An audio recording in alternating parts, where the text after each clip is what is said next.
Je vous remercie pour cette introduction et également pour l'invitation qui me donne l'occasion donc de situer le syriaque dans le concert des langues que nous avons déjà évoqué depuis ce matin. Et le concept de hiéroglossie m'intéresse particulièrement parce qu'il est très bien adapté à l'évolution du syriaque comme forme d'araméen de Mésopotamie du Nord. Je vous mets à l'écran une carte qui rappelle les zones d'emploi de l'araméen sur la longue durée. C'est-à-dire depuis l'araméen d'Empire dont il était question ce matin jusqu'aux néo-araméens qui sont toujours utilisés aujourd'hui par un certain nombre de locuteurs, en particulier en Turquie, Syrie et Irak. L'araméen, comme vous le voyez sur cette carte, n'est pas singulier, il est pluriel dans ses formes au long de l'histoire, dans sa géographie et également dans ses usages. Et donc le syriaque, qui est une forme d'araméen de Mésopotamie du Nord, autour de la ville d'Édesse, dans la région de l'Osroène, a une dimension toute particulière parce que cette langue a été une langue de culture et une langue religieuse et n'a jamais véritablement été en tant que telle une langue portée par un État. Et c'est cela qui m'intéresse aujourd'hui. Il a été question à plusieurs reprises des travaux de Sheldon Pollock sur le cosmopolitisme, et de fait, cette notion est utile pour comprendre les rapports entre le syriaque et le grec, par exemple, en tant que langue d'empire, ou entre le syriaque et l'arabe comme autre langue d'empire à partir de la période islamique. Mais ce concept ne permet pas de rendre compte de ce que représente le syriaque vis-à-vis de l'araméen, d'une part, et du syriaque vis-à-vis d'autres langues, dont, par exemple, le turc ou l'arabe, dont il a été question également ce matin, en partie d'ailleurs à la période pré-islamique. Et donc je voudrais dans cette communication jeter un éclairage sur certaines régions ou certaines périodes et certains usages également du syriaque, en m'intéressant également à la question de l'écriture, d'où l'intitulé de la communication, puisque l'écriture est indissociable de la langue, ou en tout cas de la manière dont cette langue est perçue et utilisée, puisque le syriaque, nous l'avons entendu ce matin, a été utilisé pour écrire aussi d'autres langues que le syriaque, par exemple des langues turques, mais aussi l'arabe, avec le phénomène du garchouni sur lequel je reviendrai. Et donc le concept de hiéroglossie, pour moi, permet de comprendre comment est né le syriaque. Le syriaque est, je le disais, une forme d'araméen. Vous avez ici un exemple d'une des très belles mosaïques édécéniennes, ou en tout cas osroéniennes, découvertes portant une iconographie qui est une iconographie inspirée de la culture grecque. Nous avons ici un très bel Orphée jouant de la lyre et domestiquant les animaux. Dans un costume qui est traditionnel pour les représentations que nous en avons un petit peu partout en Asie mineure et ailleurs, et des inscriptions qui sont des inscriptions en syriaque.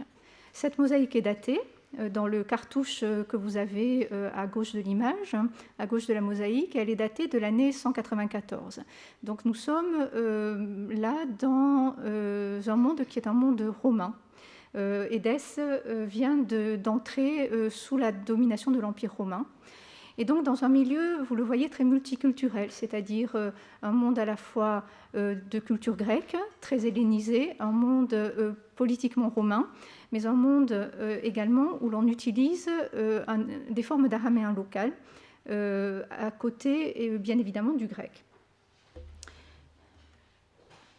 Cette forme d'araméen édécénien, on la trouve également dans des documents d'archives qui sont très peu nombreux, à vrai dire, on en a une poignée trouvée sur les bords de l'Euphrate, et ce sont des documents datés des années 240. On en a plusieurs, uniquement en syriaque ou en syriaque et en grec. Vous le voyez, ce sont des formes de lettres extrêmement cursives et c'est une écriture qui est une écriture notariale utilisée pour les actes de la pratique, les actes de la vie courante. Et ces documents sont intéressants parce qu'ils nous disent que des copies de ces actes de vente ont été données bien évidemment au vendeur et à l'acheteur, mais également déposées dans les archives de la ville d'Édesse. Et les archives jouent un rôle tout à fait fondamental, puisque dans une tradition mésopotamienne ancienne, on a continué à écrire en araméen à Édesse sur une assez longue durée, puisque au IIIe siècle encore, nous avons ces documents. Et si l'on cesse ensuite d'avoir en tout cas des témoignages de l'existence de ces documents, ce qui ne veut pas dire qu'il n'en a plus existé ensuite, on n'a aucun moyen de savoir quand cesse cette pratique, mais nous avons très peu de documents conservés dans ces régions, puisqu'à la différence de l'Égypte, aussi bien la situation politique que le climat se sont ligués pour, si vous voulez, empêcher la préservation des documents d'archives. Donc nous en avons très peu. Cette écriture notariale, c'est une écriture de l'araméen et d'essénien. Peut-on déjà parler du syriaque ? C'est une question. C'est-à-dire, qu'est-ce qui différencie l'araméen et d'essénien du syriaque ? Le syriaque est désigné comme tel par les auteurs chrétiens, et de fait, ce qui fait la différence entre le syriaque et d'autres formes d'araméen du Proche-Orient, c'est que nous avons une littérature qui s'est développée avec la christianisation. Et donc, en ce sens, on peut parler de l'émergence du syriaque comme hiéroglosse araméenne, parce que le syriaque est la langue des chrétiens de langue araméenne de la région et va être utilisé au-delà des populations de langue araméenne, vers l'Iran et l'Asie centrale, puis l'Inde et la Chine, comme langue religieuse. Et cette langue, comme cette écriture, évolue au moment de la christianisation, d'une manière qui nous est partiellement cachée, puisque nous avons peu de documents, je le disais, de documents en tant que tels, et nous avons surtout un trou entre ces documents des années 240 et le plus ancien manuscrit syriaque daté, qui est daté de 411 et qui consiste principalement en traduction d'auteurs grecs en syriaque. On voit bien que l'écriture n'est pas la même que celle des documents d'archives. Et les termes utilisés pour désigner les auteurs, ceux qui ont écrit ces documents, ne sont pas les mêmes non plus. Ce sont des séfrés, des notaires, des scribes qui ont écrit les documents de la pratique. Ce sont des copistes dont le nom Kotuba est formé sur la racine katav, écrire, qui sont ceux qui ont copié ces manuscrits. Et ces manuscrits sont copiés dans un contexte qui est un contexte chrétien, dans un contexte monastique. On a un certain nombre de copistes qui se déclarent copistes édesséniens, c'est-à-dire d'Édesse, alors même qu'ils ne viennent pas d'Édesse, parce qu'il y a là une tradition d'écriture livresque, syriaque à proprement parler, qui s'est développée dans cette ville à côté des pratiques proprement archivistiques. Et notre problème, si vous voulez, est que nous ne savons pas comment s'est faite la transition entre cette écriture de chancellerie des documents et l'écriture livresque qui apparaît donc dans ce plus ancien manuscrit daté de 411. Si jamais on trouvait un jour le chaînon manquant, il nous permettrait de comprendre comment s'est faite l'évolution entre cet araméen édessénien et le syriaque à proprement parler. Cette évolution est celle de l'écriture, mais elle est aussi celle de la langue. C'est-à-dire que l'araméen utilisé dans les inscriptions n'est pas exactement le même que celui que nous trouvons dans les textes littéraires. Puisque dans les textes littéraires, on a déjà une standardisation de cette forme d'araméen appelée syriaque. Et le problème, bien évidemment, est que pour les écrits syriaques les plus anciens, je pense par exemple au livre des lois des pays de Bardezan d'Édesse. Nous avons le texte tel qu'il est aujourd'hui dans des manuscrits qui sont des manuscrits quasiment des manuscrits médiévaux. Nous n'avons pas des manuscrits du IIIe siècle. Et donc nous ne savons pas dans quelle mesure la langue du livre des lois des pays a été standardisée pour rejoindre ce qui est habituel dans les textes littéraires. Donc nous ne savons pas non plus comment a évolué l'araméen entre l'araméen des documents et l'araméen syriaque des textes littéraires. Donc ce sont, si vous voulez, deux problèmes auxquels nous sommes confrontés concernant l'évolution de la langue et l'évolution de l'écriture. Ce qui est certain, c'est que le syriaque en 411 émerge comme une écriture livresque, et donc cela signifie que de manière déjà antérieure, on a travaillé sur l'écriture pour en faire une écriture calligraphiée et une écriture qui s'apprend. C'est-à-dire que j'avais, avec un calligraphe, organisé des ateliers avec des étudiants pour essayer de reproduire cet araméen, ce syriaque ancien, cet estrangela, pour essayer de voir comment on formait les lettres. Et c'est quelque chose qui s'apprend parce que les lettres ne sont pas formées d'un seul mouvement. On est obligé d'utiliser souvent 2 mouvements pour les tracer, et on est obligé d'utiliser un calame avec un bout arrondi, contrairement à ce que l'on pense d'après l'exemple, par exemple, de l'hébreu ou de l'arabe. Et c'est la raison pour laquelle, sans doute, cette écriture s'appelle estrangela, de strangulos en grec, arrondi, alors qu'elle a une allure plutôt carrée, mais des extrémités qui sont des extrémités arrondies. Et donc, cette écriture s'apprend. On apprend la régularité, on apprend à gérer les colonnes, on apprend à gérer l'espace de la page. Et donc, il y a des écoles de transmission qui sont, je vous le disais, ces monastères édécéniens dont se revendiquent les copistes. Et donc, on a, avec le passage de l'araméen édécénien au syriaque à proprement parler, un double mouvement qui est d'une part le fait que la langue est désormais la langue du christianisme, et on a très tôt des traductions de l'Ancien Testament à partir de l'hébreu, du Nouveau Testament à partir du grec, qui fondent, si vous voulez, le côté sacré du syriaque. Et désormais, le syriaque est utilisé comme langue standard pour les araméophones, alors que des formes d'araméen continuent certainement à être parlées dans leur diversité. C'est-à-dire que le syriaque devient la langue standard des chrétiens.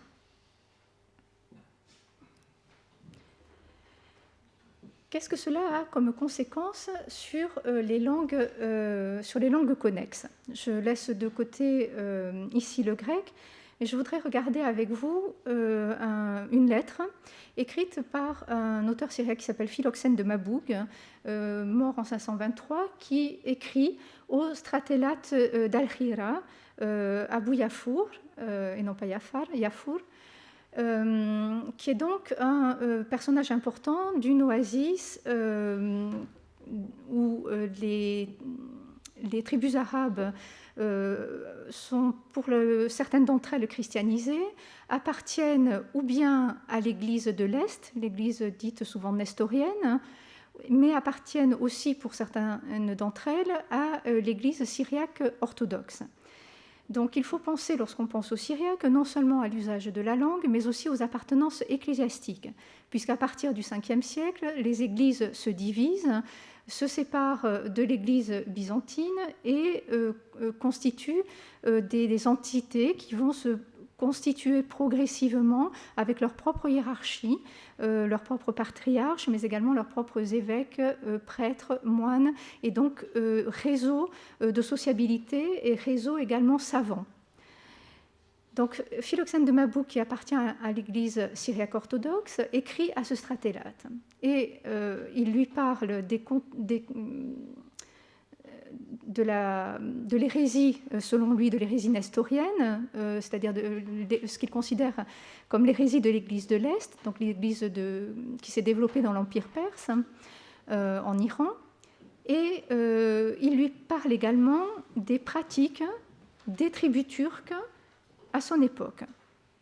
Alors pourquoi parle-t-il des pratiques des tribus turques alors qu'il écrit à un stratélate arabe ? Vraisemblablement parce que la situation est similaire, c'est-à-dire que comment... alors, des tribus turques, c'est le terme qu'il utilise. Qu'est-ce que ça signifie ?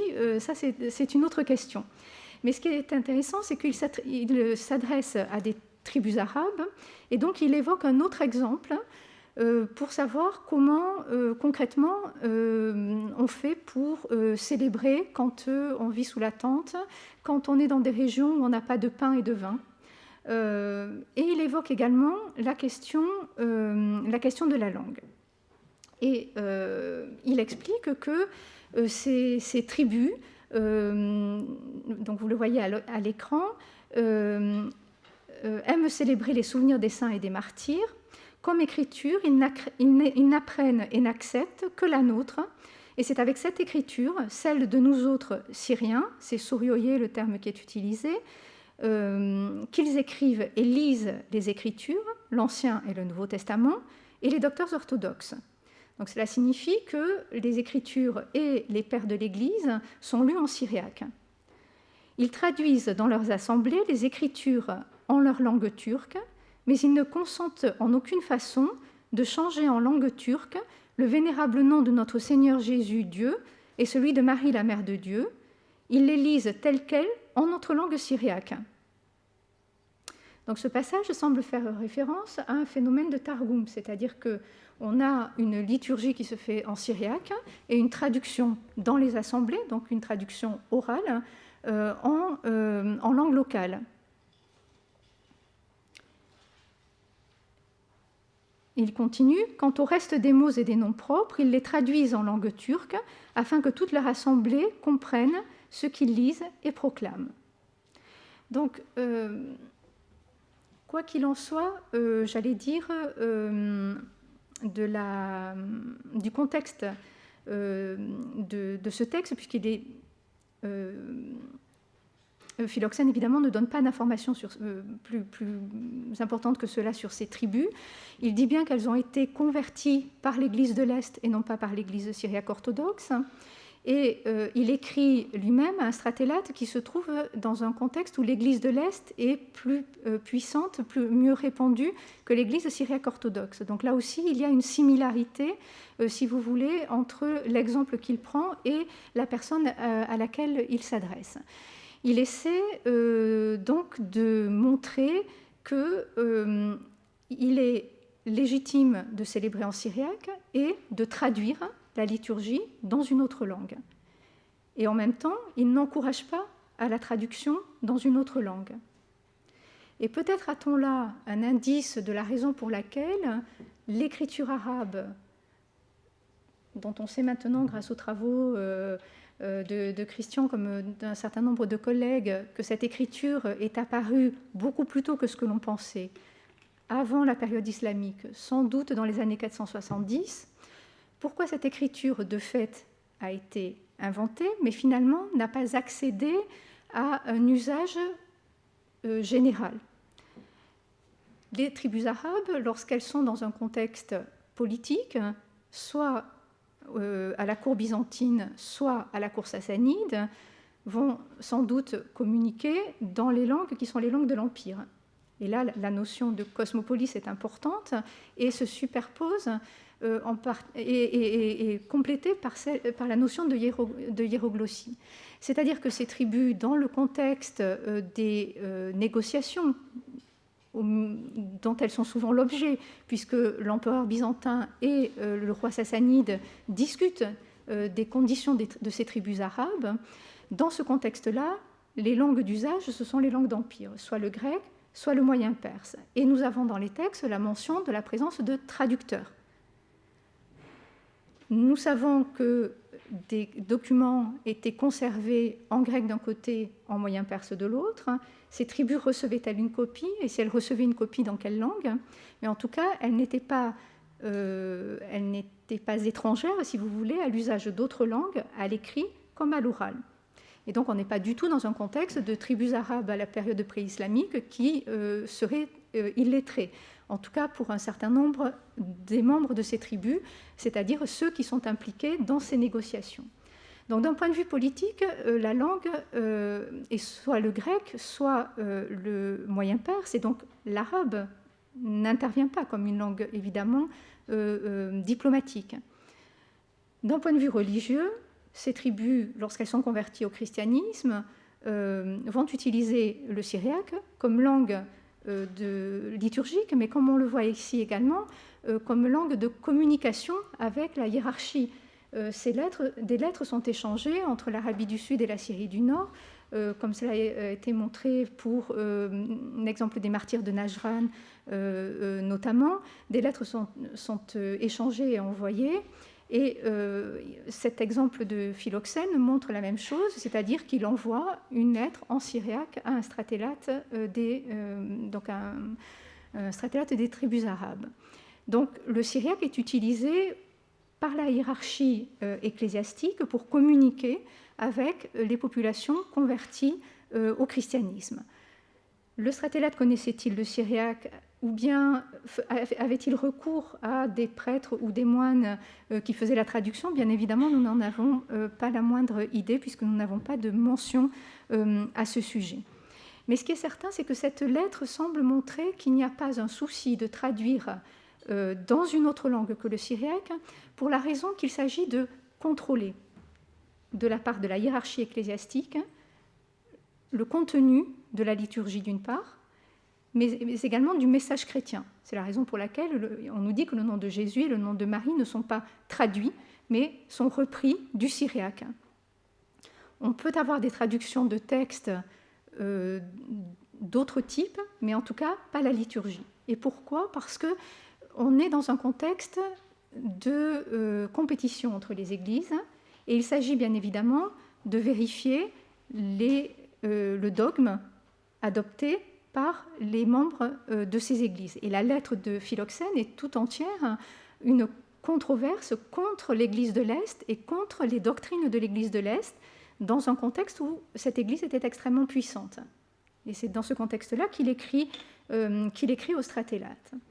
Donc on voit bien ici le rôle de langue religieuse que joue le syriaque, avec l'idée qu'il faut maintenir en syriaque ce qui est de l'ordre de l'essentiel du message chrétien, c'est-à-dire la lecture des Écritures et la liturgie, même si ensuite on peut envisager d'avoir une traduction de type oral. Et donc le lien entre langue écrite et langue orale est important dans ce contexte. C'est dans les milieux ecclésiastiques que se fait très largement la transmission du syriaque.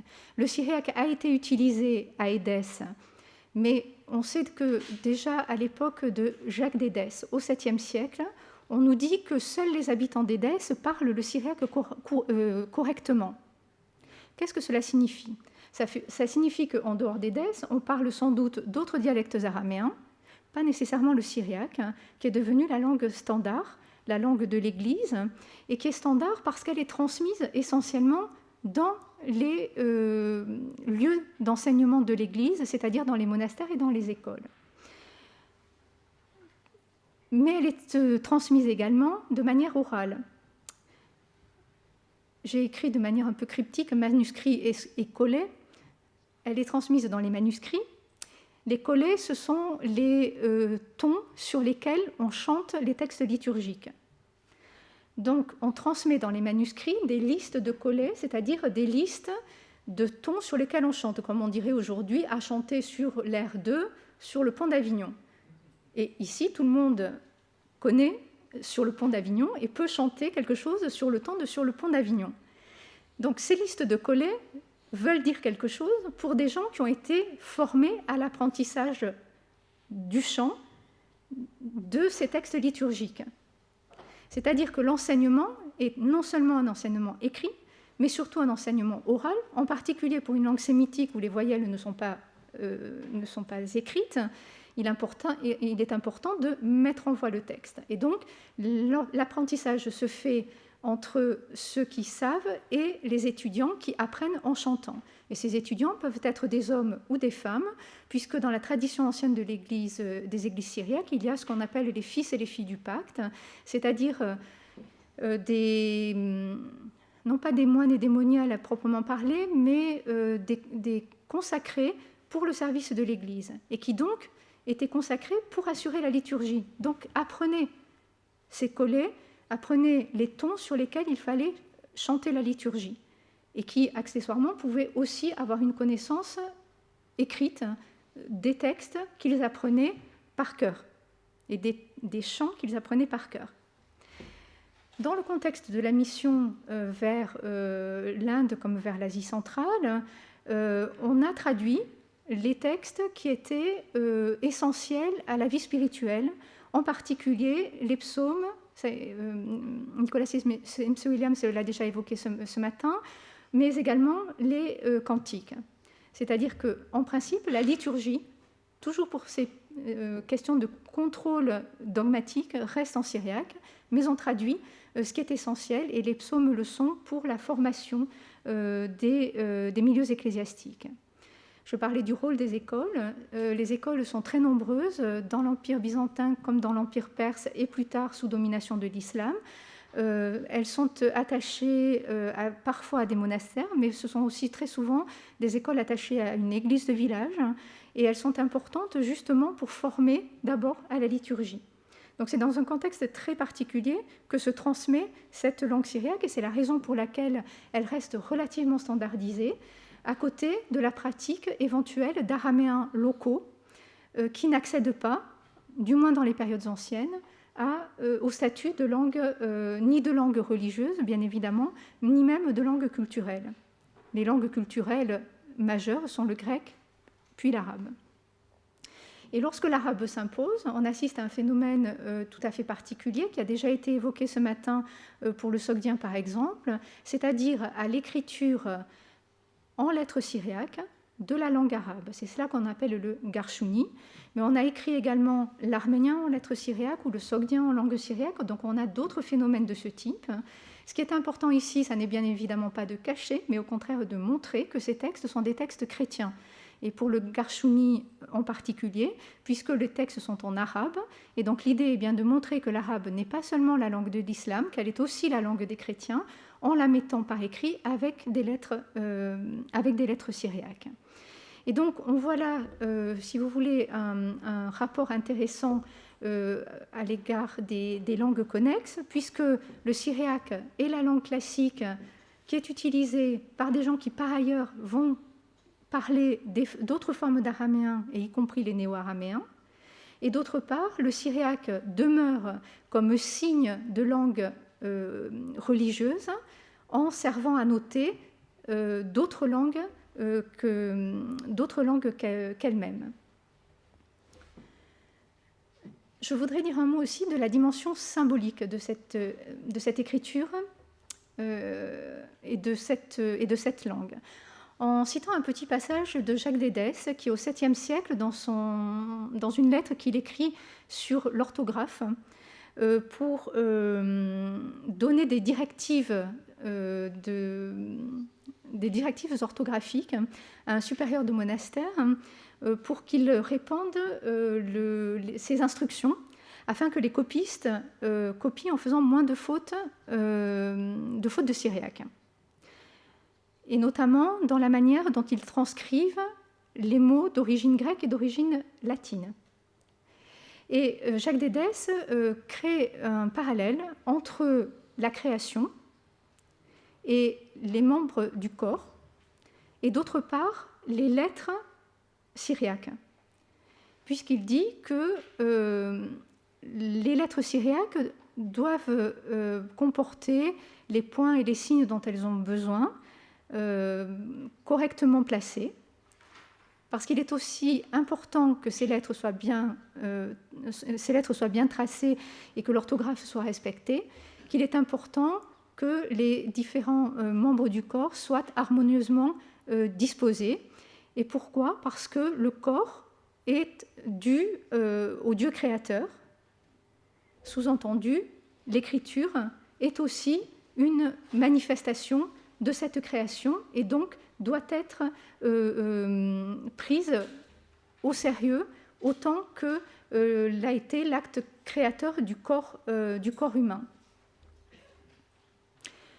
Lorsque beaucoup plus tard, au XIXe siècle, les néo-araméens parlés commencent à être mis par écrit, c'est cette idée d'un caractère sacré de la langue qui guident la manière dont on met par écrit ces néo-araméens. On les met par écrit sur le modèle du syriaque, parce que le syriaque est considéré encore à ce moment-là, ou de nouveau à ce moment-là, et en particulier sous l'impulsion des missionnaires occidentaux arrivés au Proche-Orient, comme une langue sacrée. Et donc, on va écrire ces néo-araméens en utilisant l'alphabet syriaque.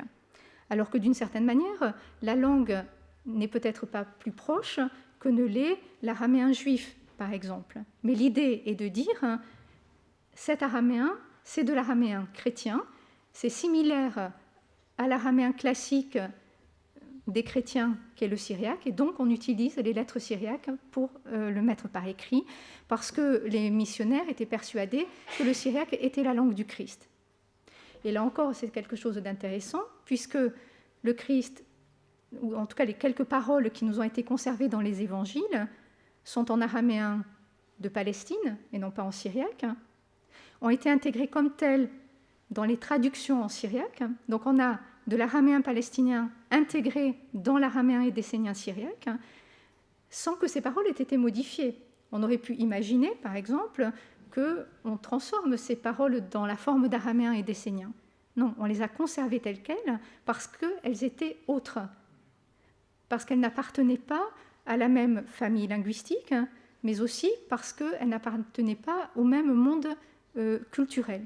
Et donc, cette différence, si vous voulez, entre les araméens que l'on a dans les premiers siècles du christianisme, on la retrouve sous une forme un peu différente au XIXe siècle, au moment où l'on met par écrit les néo-araméens, et où du coup on va prendre comme modèle le syriaque, mais en imaginant le syriaque comme étant la langue du Christ. Quelque chose que l'on continue à retrouver beaucoup dans les communautés et ailleurs. Pardon, je suis allée un peu vite. Le syriaque classique n'a pas totalement disparu. Je disais qu'il avait été transmis dans les milieux ecclésiastiques dans les périodes anciennes, mais c'est vrai encore aujourd'hui. On a fait des traductions du Petit Prince en syriaque, on a fait des traductions de Tintin en Amérique. Alors pourquoi Tintin en Amérique? Parce qu'il y a de nombreuses communautés installées à Chicago, et notamment le patriarche de l'Église assyrienne. Et cette tradition est toujours vivante. Je vais voir si je peux arriver à vous faire écouter un tout petit bout de ceci. C'est un texte en... Je ne sais pas si le micro est activé, peut-être pas le micro de l'ordinateur. Vous voyez au centre un évêque syriaque orthodoxe qui a écrit une soritha, c'est-à-dire un texte de préséance en syriaque classique pour célébrer Sebastian Brock, qui est un petit peu le pape des études syriaques, et qui a composé ce poème pour deux chœurs alternés que vous apercevez à sa droite et à sa gauche. Et ce texte a été chanté en Suède il y a une quinzaine de jours pour l'anniversaire de Sebastian Brock. Et donc on voit là la persistance, si vous voulez, de la création, alors qui est très résiduelle, mais intéressante néanmoins, de la création en syriaque classique d'un genre qui a été repris en syriaque, mais qui était présent en Mésopotamie ancienne dans les tablettes cunéiformes, que l'on trouve en vieux perse, en moyen perse, en syriaque et en néo-araméen, et donc qui est toujours source de création aujourd'hui dans les milieux ecclésiastiques. Tout simplement parce que ce moine, qui est aujourd'hui donc évêque des Pays-Bas, a été formé en Turquie dans un monastère où la langue était le syriaque. De même que les séminaristes en Europe ont été pendant longtemps formés en latin. Et donc ces membres de l'Église s'envoient des textos en syriaque parce qu'ils ont paramétré les téléphones pour qu'on puisse utiliser le syriaque. Et ils utilisent plus rarement, à vrai dire, le syriaque classique qu'ils n'utilisent les néo-araméens, soit de Turquie, soit d'Irak. Et le syriaque constitue, si vous voulez, un petit peu la langue commune de ces communautés qui parlent arabes d'un côté, turcs de l'autre, touroyo, souroyo, des formes de néo-araméens différentes, et donc leur langue commune, c'est le syriaque. Je voudrais finir sur cette image de l'écriture et du corps évoquée à propos de Jacques Dédès. De manière intéressante, le moine que vous voyez sur la photo de droite, qui est le père Najim Mihraël, dont vous avez peut-être entendu parler parce qu'il est celui qui a mis à l'abri des milliers de manuscrits syriaques et d'archives au moment où Daesh est arrivé à Mossoul. Il les a déplacés dans le nord de l'Irak et on le voit là en train de transporter ces manuscrits qui sont un peu maltraités dans une brouette et dans une voiture. Et il a donc envoyé un camion entier, puis il est parti avec sa voiture, avec ses manuscrits. Et son discours est intéressant parce qu'il reprend en réalité quelque chose de très ancré dans la culture syriaque, c'est-à-dire qu'on ne peut sauver les peaux vivantes, c'est-à-dire les hommes, qu'en sauvant aussi les peaux mortes, c'est-à-dire les manuscrits, c'est-à-dire en permettant à ces communautés de se réimplanter, réancrer dans leur propre tradition et dans leur propre langue d'origine qui est le syriaque. Et cette idée, on la trouve de manière ancienne, puisque on parlait ce matin du fait que l'hébreu avait été considéré comme la langue du paradis, mais les auteurs syriaques considéraient que c'était le syriaque qui était la langue du paradis, la langue parlée par Dieu avec Adam et Ève. Et donc on a un recours à la Bible pour ancrer l'ancienneté de la langue syriaque à deux niveaux. Et c'est là que cosmopolitisme et hiéroglossie viennent de nouveau en dialogue, puisque les auteurs syriaques font appel à la Bible, d'une part pour dire que le syriaque était la langue du paradis, et d'autre part pour expliquer que les syriaques, en réalité, ont eu des États, ont eu des rois, ont eu des empires.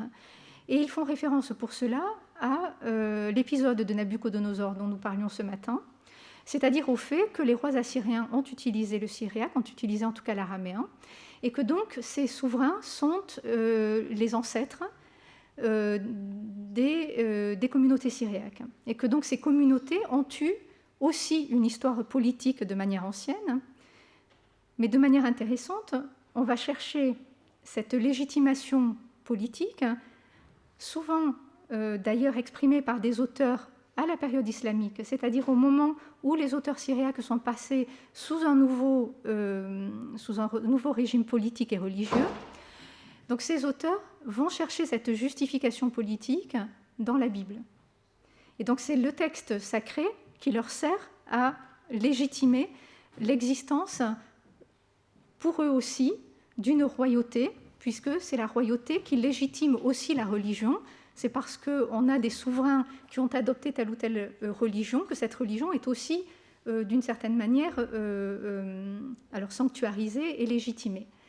Et donc, les auteurs syriaques utilisent ce double paradigme, mais avec l'idée en même temps que l'on trouve dans un texte du 5e siècle, la doctrine de l'apôtre Adaï, avec cette idée que le syriaque est peut-être la langue du paradis. Tous les auteurs ne sont pas d'accord. Jacques Dédès, au 7e siècle, dit que c'est l'hébreu. Donc on a au sein même des communautés des discussions sur ces sujets. Mais c'est l'idée que la langue est plus que la langue et l'écriture, qu'elle est aussi un rapport à l'homme, qu'elle est aussi une anthropologie, qu'elle a aussi une dimension spirituelle extrêmement forte. Et ce texte, qui est rarement cité, quand on parle de la doctrine d'Adaï, on pense toujours à la correspondance entre Jésus et le roi Abgar. Mais ce passage est très intéressant. C'est en quelque sorte le testament d'Adaï, l'apôtre envoyé par Jésus auprès du roi Abgar d'Édesse, dans lequel il dit ceci: « Tout ce pourquoi notre Seigneur est venu dans le monde, c'est pour nous enseigner et nous démontrer qu'à la consommation de la création, il y aura une résurrection de tous les hommes. Et qu'à ce moment-là, leurs conduites seront dépeintes sur leur personne et que leurs corps seront les rouleaux des registres de justice. Là, personne qui ne sache l'art d'écrire, puisque chacun, ce jour-là, lira les écrits de son propre livre et fera le compte de ses actions sur les doigts de ses mains. de sorte que même les ignorants connaîtront la nouvelle écriture de la nouvelle langue, et qu'il n'y aura personne pour dire à son voisin « lis-moi ceci », parce qu'un seul enseignement et une seule langue régneront sur tous les hommes. Donc ce texte est intéressant parce qu'il part du principe que tout le monde ne sait pas lire, ce qui est bien évidemment une réalité dans ces périodes. Mais il part aussi de l'idée que l'écriture ultime va au-delà de l'écriture incarnée dans les formes des lettres syriaques, puisque à la fin des temps, dans une démarche symbolique et presque mystique, on a une nouvelle écriture qui est en réalité les actes des êtres humains inscrits sur leur corps. Et donc ce rapport entre la peau et le corps et l'écriture est quelque chose que l'on peut suivre jusqu'à la manière dont le Père Najib peut en parler aujourd'hui dans la tradition syriaque. C'est-à-dire l'idée d'une langue qui est une langue sacrée parce qu'elle est la langue du christianisme, mais puisqu'elle est la langue du christianisme, alors d'une certaine manière elle est dépassée aussi en tant que langue, parce que ce qui est important, ce sont les actes et le fait d'être jugé par les actes, qui ne sont pas seulement une mise par écrit, et en tout cas certainement pas seulement une mise par écrit en syriaque. Et donc ce texte montre aussi la limite, si vous voulez, de cette conception du syriaque comme langue sacrée. Et c'est là-dessus que je vais m'arrêter. Je vous remercie.